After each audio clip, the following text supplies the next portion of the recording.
Assalamualaikum warahmatullahi wabarakatuh. Kami dari kelompok 13 yang meranggotakan Asma Sadia Rahman NIM 034, Indah Purnaning Wulan NIM 041, dan Rizky Laili NIM 130 akan menjelaskan materi tentang monitor tabung dan LCD. Nah, yang pertama saya akan menjelaskan tentang monitor tabung. Monitor tabung atau monitor CRT adalah monitor generasi kedua dari monitor generasi pertama yang dihubungkan ke komputer. Monitor ini biasa juga disebut sebagai monitor cembung. Pengertian monitor CRT adalah monitor yang disusun dengan menggunakan tabung sinar katoda. Secara fisik, tampilan CRT hampir sama seperti TV tabung lawas, hanya saja ukurannya lebih kecil. Kualitas ketajaman gambar dijelaskan dalam istilah dot pitch.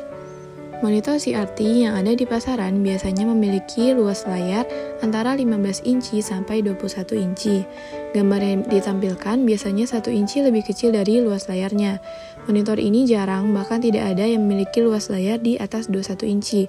Karena semakin besar ukuran layar, maka semakin besar pula dimensi dan berat monitor tersebut.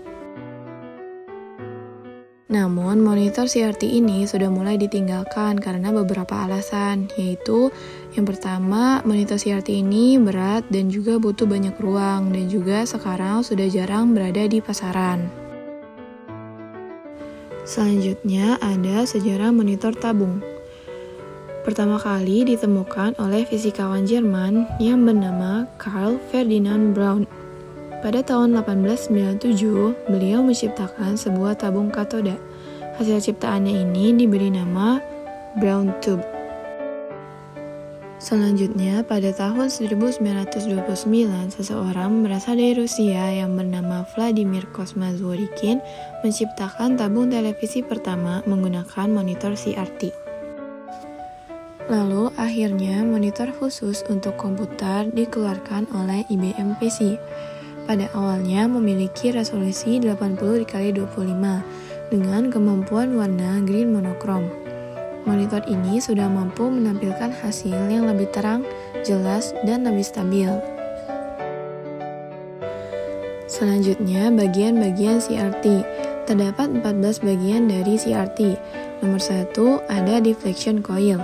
Fungsinya untuk menyesuaikan arah dari pancaran elektron yang ditembakkan.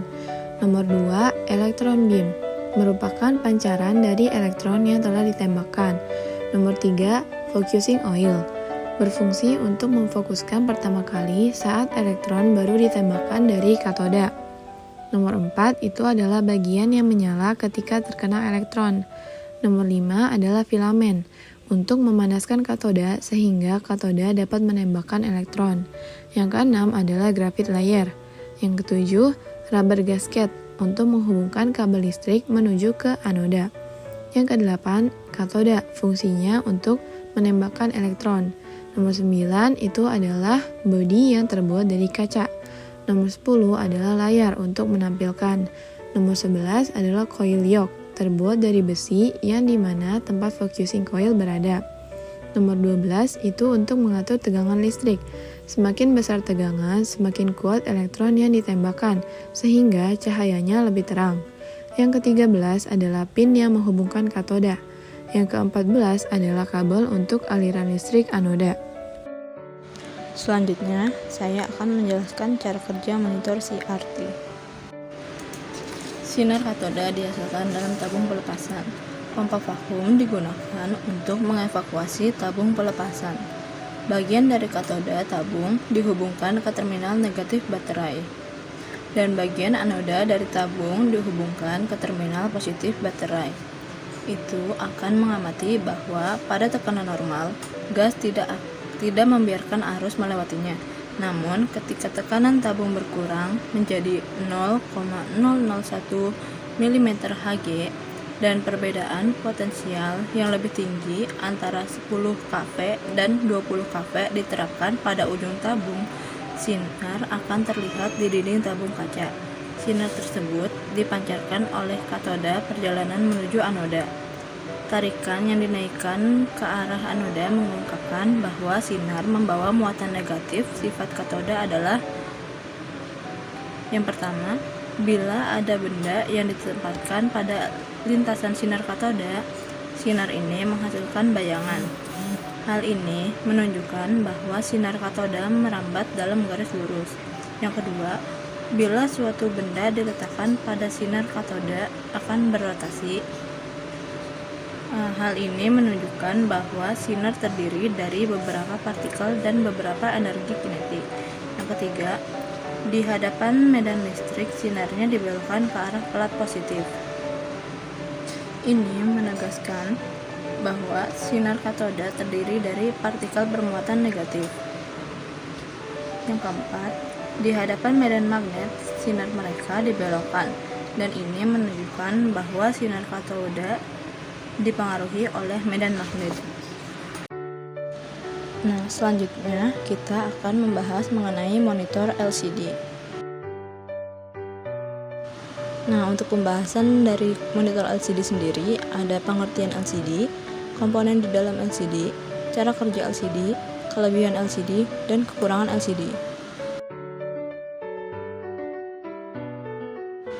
Nah, yang pertama ini ada pengertian LCD. LCD atau Liquid Crystal Display yaitu jenis media tampilan yang menggunakan kristal cair sebagai penampil utamanya.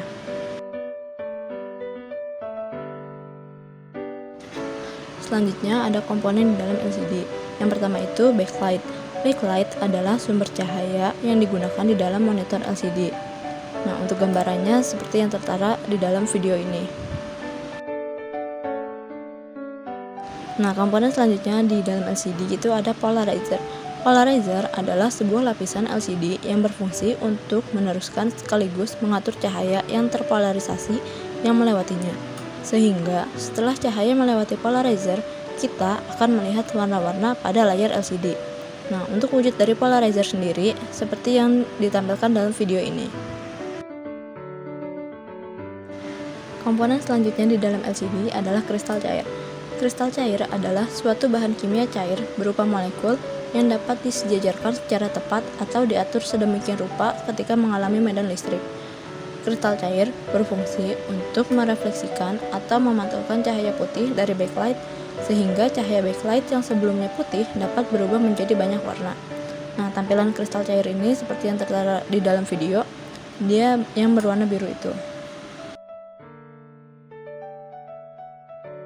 Kemudian, kelebihan dari LCD yaitu ukuran dimensi monitor yang ramping, berat monitor ringan, kualitas gambar baik untuk mata, hemat daya listrik, dan tidak memantulkan cahaya.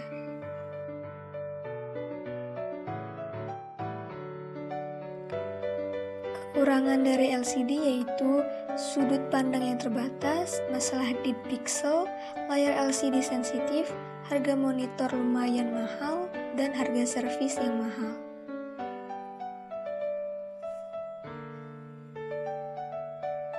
Jadi, bagaimanakah sebuah LCD display bekerja? LCD display merupakan susunan liquid kristal yang diletakkan di antara dua kaca dengan polarisasi berlawanan arah, yaitu 90 derajat. Nah, susunan LCD akan berubah karena medan listrik. Ketika tidak dialiri listrik, susunan molekul LCD memuntir 90 derajat. Cahaya merambat melalui molekul LCD sehingga layar menjadi terang. Sebaliknya, ketika dialiri listrik, molekul LCD berubah arah sehingga cahaya tidak dapat dilewatkan ke layar. Layar menjadi gelap.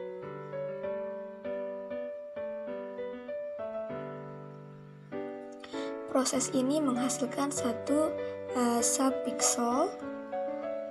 Dari gabungan 3 subpixel ini menjadi 1 pixel. Nah, color filter ditambahkan. Ada red, green, dan blue. Nah, dari gabungan pixel tersebut menghasilkan sebuah gambar yang dapat dilihat mata.